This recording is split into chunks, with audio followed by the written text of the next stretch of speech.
When you really stop and think about it, gold is just a shiny yellow metal. But for thousands of years, we've built entire empires on it. We've fought brutal wars over it, and we have dreamed about it. So, let's get into it. Humanity's powerful and, let's be honest, often completely irrational obsession with gold. I love this quote from our source material because it just nails the vibe of what we're about to explore. See, this isn't going to be some dry economics lesson. This is a story about madness, about ambition, and the absolutely incredible things people will do for just a little bit of that shine. And that's really the big question here, isn't it? What is it about gold?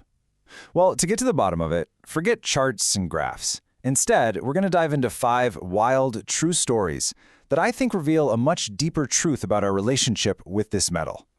All right, so we're going to look at 5 cautionary tales, exploring some of history's most extreme obsessions with gold. Each one is like a piece of a larger puzzle, showing us a completely different side of gold's incredible power over us. So first up, let's talk about a guy named Mansa Musa. He was the emperor of the Mali Empire back in the 14th century. And this guy was, and I'm not kidding, the richest person who has ever lived, period. And he was about to learn the hard way that, believe it or not, you can actually be too generous. So, when Mansa Musa decided to go on his pilgrimage to Mecca, he didn't exactly pack light. He brought a caravan of 60,000 people. Seriously, just try to picture that. It's like an entire modern city on the move, with an army of camels carrying literally thousands and thousands of pounds of pure gold dust. So when he gets to Cairo, his generosity basically becomes this accidental weapon of mass economic destruction. He just gave away so much gold that he completely tanked its value, wrecking the entire region's economy for more than 10 years. And here's the kicker, the absolute craziest part. The richest man in history had to go into debt, borrowing gold at super high interest rates just to try and fix the mess he'd made. What Mansa Musa did by accident, yeah, that's a textbook case of something called hyperinflation. It's what happens when you flood a market with so much money that the money itself becomes worthless. He proved all on his own that even gold, a thing we think of as the standard of value, is only valuable because you can't just find it lying around everywhere. What's really interesting is how people look back on this story today. Some see it as this beautiful act of redistribution that just exposed how fragile the system was. Others look at it and say, see, this is what happens with handouts. You destroy value. It reminds me of the Japanese concept of mottainai, that deep, gut-wrenching feeling of regret over wasting something precious. All right, tale number 2. This one shows us that gold's value isn't always about what it can buy. This takes us to 1900, where the British Empire is about to make a catastrophic mistake in what's now Ghana, and it all revolves around a golden stool. So you've got this British governor, Sir Frederick Hodgson, and he makes a huge assumption. He sees this incredible golden stool, and he's like, I want to sit on that. Thinks it's the throne, right? Wrong. So wrong. To the Ashanti people, this wasn't just furniture. It was a sacred object that was said to hold the very soul of their nation. His demand was the deepest insult imaginable, and it sparked a bloody conflict, all because he saw a thing and completely missed its meaning. It's simple, really. The British saw gold, the Ashanti saw their soul. And this gets at a really key idea, cultural capital. Sometimes an object is worth so much more than its raw materials because of what it represents. And in the end, yeah, the British won the war on the battlefield, but they lost. They never, ever captured that stool. Okay, for story number 3, we're taking a sharp turn from history into, of all things, microbiology.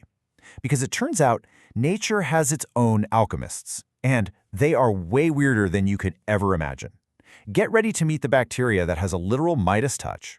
I want you to meet a little bacteria called Cupriovidis metallodurans. This thing is like a tiny superhero. It lives in soil that's so toxic it would kill pretty much anything else. And its diet is poison. It eats heavy metals. And to protect itself, it has this unbelievable defense mechanism. It takes those toxins and turns them into tiny nuggets of pure 24-karat gold. I'm not making this up. It literally poops gold. And some scientists think these tiny organisms could be responsible for creating huge gold deposits over millions of years. I mean, this is it. This is actual biological alchemy. Everything that ancient mystics were trying to do with fire and chemicals, this little microbe does just by living. Which leads to a pretty mind-bending question, right? What happens to the price of gold if we figure out how to put these little guys to work for us on a massive scale? So, we just talked about a microbe that literally makes gold.